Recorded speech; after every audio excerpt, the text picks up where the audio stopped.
All right, so I am back again today, and today I'm actually with a special attorney here. Spencer from New York is an attorney there, and he has chosen to actually do an interview with us today, and really psyched about it. So, Spencer, introduce yourself. Well, thank you, Say, for having me and giving Absolutely. me the privilege to speak to you and your audience about these issues.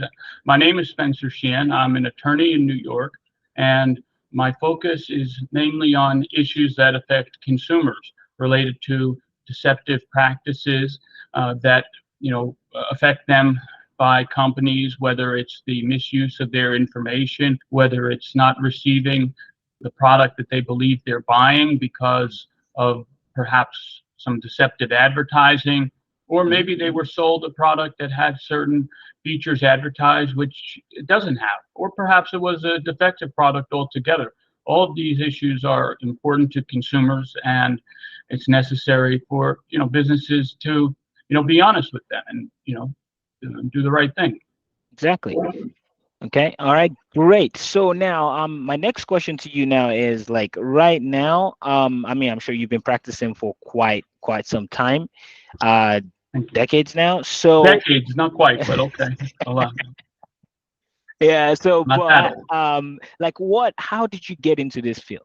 That's a great question. I was always, even from when the time I was young, even in grade school, when I would encounter situations where companies wouldn't perhaps do what I believe was the right thing. Maybe it was an overcharge on a cell phone bill, or perhaps it was a hidden fee that you were charged, or maybe it was buying a product or service that wasn't what you expected. I remember encountering such difficulty in having that type of issue addressed. And it was often a small issue. And, the ability to solve very small issues was something that, I realized, unfortunately, that companies weren't that interested in solving because the harm to any one person was relatively small, and there was little incentive for them to correct or otherwise fix whatever it was that caused the deception or the harm in the first place. And as I got older and got into the practice of law, I haven't been doing this area of law for my entire legal career, but it was always something that I was very interested in, and I wanted to try to get back to it. And over time, I was able to do that, whereas now I'm able to focus on these types of issues exclusively. So I Wow. enjoy that very much. Wow. That is really amazing. So now, since I mean, obviously, with your experience and things of that nature, like what would you say are like the key rights and protections afforded to consumers under the current consumer laws? Well, that's a great question. And, the most important rights is that consumers have is the right that companies are going to be honest with them. Mhm. And, that's something that in theory shouldn't require laws to do, but there are laws on the books in the various states that say that when a company sells something, they have to advertise it truthfully.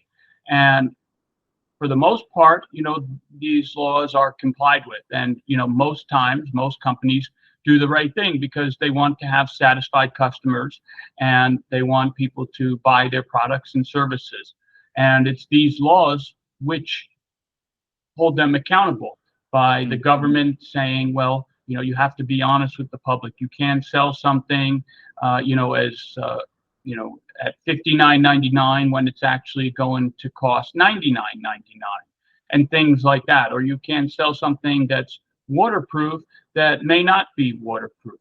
So these laws, which are very broad, extend across all aspects of consumer uh, transactions, whether it's related to a credit card, whether it's related to a Netflix account, whether it's related to a smartphone that we Mhm. buy. All of these things are covered under the rules and regulations and laws which protect consumers and ensure that they will face a marketplace that is honest and promotes honesty, fair dealing, and gives them the trust to engage in consumer transactions confidently. knowing that if something may go wrong, they are protected by these laws. Great. Yeah, I mean, I definitely want to make sure when I get stuff or even I'm involved in things like that. I mean, I want to get what I paid for, at least. Yes, you and everybody else, exactly. Of course. So now moving on to the next question here. Now, like what would you say are some common forms of consumer fraud and that steps that consumer takes to actually protect themselves from, falling victim of this kind of scam? That's that's a great question. Well, unfortunately, well, in many ways, technology has made all of our lives better. It's also opened up a whole new Pandora's box with respect to the types of scams that consumers can fall victim to. Some of the more common scams, they're very well developed, and they may involve, for instance, people, receiving unsolicited text messages or phone calls. Perhaps you might receive a phone call from one of the many unknown numbers, or some number that looks like it might be a real number, and the person on the other end of the line may tell you that it's the IRS, it's the police department, Oh or yeah. tell you that you have to do something right away. Usually it involves a payment of money, or else Mhm. something bad is going to happen. And these types of scams are especially pervasive, and they're very good, and they're designed to trick people Mhm. into turning over large amounts of money, whether it's through a direct bank transfer, whether it's compromising their passwords to online accounts, or whether it's through the purchase of easily disposable and non-traceable gift cards. These are all areas where scammers are really taking advantage of consumers, and it's really difficult to prevent them from Mhm. doing so. Although efforts are being made to try to stop these types of scammers, but nonetheless, these sorts of practices persist and are a danger. Interesting. Okay. So then, which then leads me to the next question, actually. Like um, how do consumer rights intersect with emerging technologies such as e-commerce platforms or even digital transactions too? That's an excellent point, and really a good question, because as these emerging technologies and digital wallets and electronic transactions and Bitcoin, as they make our lives easier, they also have the unfortunate effect of making ourselves more vulnerable to frauds, whether it's something as simple as clicking on a link in an email, whether it's Mhm. something as simple as going to a website and perhaps for whatever reason the website is compromised, or if your computer is compromised, to have your transactions stolen and have your keystrokes monitored, to have your passwords and other account information hijacked. It's something that's very dangerous, and oftentimes these types of scams are especially difficult to uh, get redress and get justice, because the scammers may are likely not within our country. They're often on the other side of the world, and it's difficult if to go to the police and tell them, well, I was just scammed out of $5,000 in my bank account, or a scammer accessed my credit card, because the police officer can't really do anything in that circumstance. And Right. in that circumstance, obviously, it's best to contact the financial institution or the website or merchant directly. Hmm. And most of them, they don't, well, almost all of them, they don't want their customers to be victim to these types of financial frauds. But these types of things are out there, and they make it very difficult for consumers to get their money back. Not a day goes by, unfortunately, we don't see stories about how scammers are able to police Americans and people in all countries out of their hard-earned savings through text message scams, perhaps often romance scams. Dating sites are a big source for these types of frauds, where somebody will meet somebody on a dating site, and Hmm. for whatever reason, they may just exclusively talk with this person electronically or on the phone, and then be convinced to send this person money that they need for an urgent operation for a family member. And I would recommend, I think, as most people would, to not do that. Don't send money to anybody you know or you don't know. At least if you expect to ever get it back or to ever see the person, it's probably not a good idea. You're not going to get your money back. Right, right, right. Okay. So now, speaking of which, so now, so far we've gone over, the regulations, or at least some of the regulations, and some of the things technology brings with it in terms of consumer law. And so now I wanna ask you something about uh, the regulations, right? And Yes. so now, what I'm gonna ask you on that here is, like, from your experience, right? So can you tell us, like can you tell us the role of agencies such as like the FTC? For those that are watching, Yes. I don't know what that means. That's the Federal Trade Commission. So what do you, from your experience, what is the role of the FTC in enforcing consumer protection laws and ensuring fair practice among That's a traders? great question. And as you pointed out, the Federal Trade Commission is the federal agency in Washington that's responsible for ensuring fairness to consumers and creating a fair marketplace where people can engage in transactions based on Mhm, trust and confidence that they're going to get what they bargained for. mhm, And they do that through having power from the government to investigate deceptive practices and also to take immediate action against companies that pose a serious harm to American consumers, whether it's mm, through telemarketing scams, charity scams, scams about subscriptions that people enroll in without their consent, right? We've all been there where we've clicked on a button on a website and we right, think we're just signing up, and then we don't realize until 60 days later that we actually signed up for some subscription plan that's charging us $49 a month. And the FTC really, on a broad level, looks at those types of practices, and they're responsible for reviewing information submitted to them by Americans and targeting the companies and the practices that are the most prevalent and the most harmful. So, mm, and they also are really good at providing information to the companies and to consumers about what to look out for, giving red flags, for instance, about whether or not a certain transaction is something that a consumer should proceed with. And mm, also telling businesses of the right ways to do things, about how they should make their disclosures as transparent as possible, and how they should use proper encryption when it comes to storing consumer information, whether it's payment data or other personally identifiable information like social security numbers, birth dates, mm. addresses, etc. So they really do a good job in setting the tone for all businesses in terms of what they should do, and also to warning consumers on a big level about what we can do to protect ourselves and keep us safe from these scammers who are out there.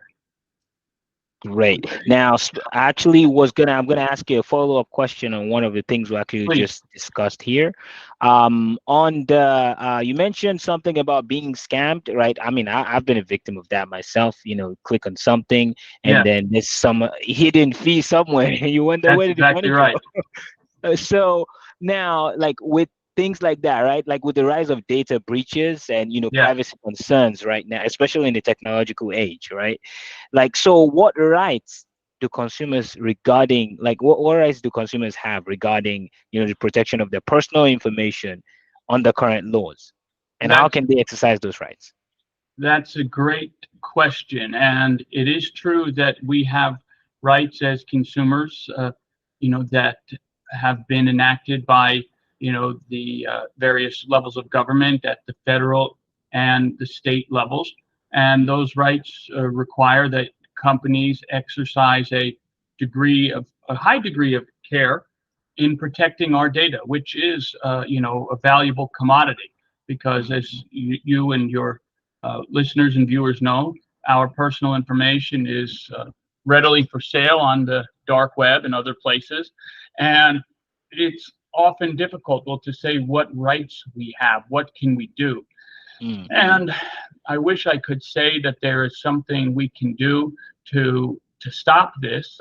I don't think that it's really possible to stop companies from being subject to data breaches, but there are certain things that we can do to try to limit its harm on us. And those types of things include, for instance, the obvious things about not using the same passwords, or perhaps using a multi-factor authentication method when securing our accounts.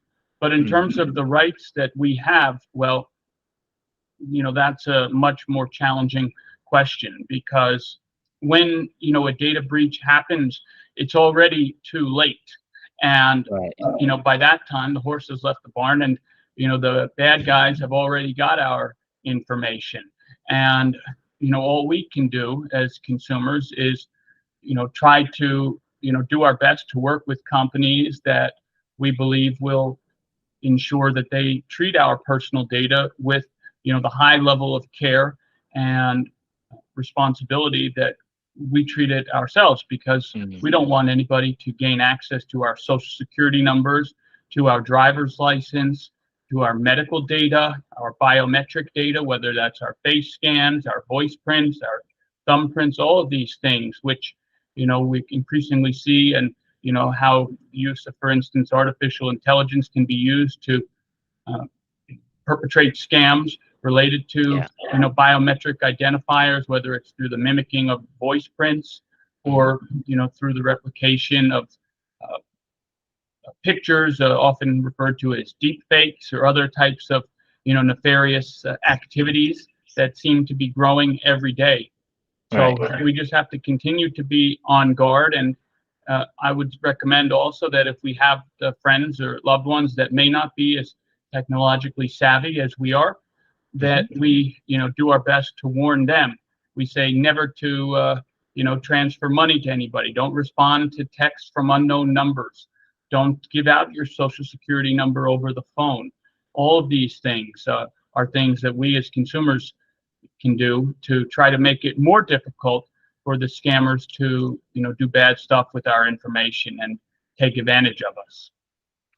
Amazing. That we've had a huge amount of info here. So for those watching, like you said, make sure, I mean, careful who you send money to, and don't just send money just because someone sent you an information or sent you a text asking for money. You gotta keep your eyes peeled, like And be people say. careful on those those sites like Instagram, where they have the many you might see attractive people of you know um, Oh, the opposite, or same whatever people you're attracted to. And be very careful of those types of profiles asking for money as well.